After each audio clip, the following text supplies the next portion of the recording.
Sampulong aldaw na campaign period para sa Barangay Asin Sangguniang Kabataan elections mapuna sa aga Oktubre 19. Mga pigsirbing show cause order sa mga BSKE candidates makakaapektar daw sa saindang kandidatura. Aramon tayan sa report ni Chris Novello.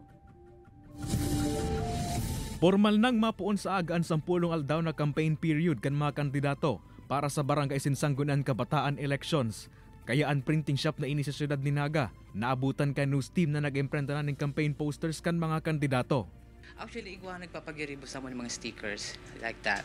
Then, may mga flyers din na tigi-inquire, then pinapagawa sila by bundle pati yan. Sa papupuon kan campaign period sa aga, na madurar hasta sa Oktubre 28, pinaliwanag kan COMELEC ang pagkakaiba kan karampanyahan sa barangay sa national as in local elections. Ngunyan pinagbabawal na magkampanya ang mga elective officials.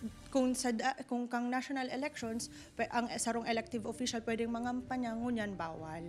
Pinagbabawal man ang presensya kan mga ini sa mga payout center kan LGU o kanano man na ahensya kan gobyerno na posibleng isipon kan publiko na vote buying. Kung ikukumpara sa 90 days na campaign period sa national as in local elections, masalipot ang durasyon kan karampanyahan sa barangay na 10 aldaw sana. Pag-abot naman sa campaign materials, dapat subuot na 2 feet by 3 feet sana ang mga campaign posters as in dapat sana ining ipaskil sa mga common posting area na pwedeng gibuhon kan mga ngampanya.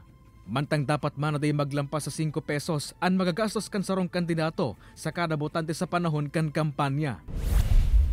Sa probinsya ning Catanduanes, uminabot na sa 20 kandidato sa Barangay Asin Sangguniang Kabataan elections ang naserbihan ng show cause order kan COMELEC inhuli sa premature campaigning.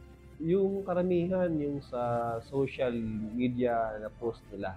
Yung committee natin, yung task force EPAL na mag-decide kung meron silang violation.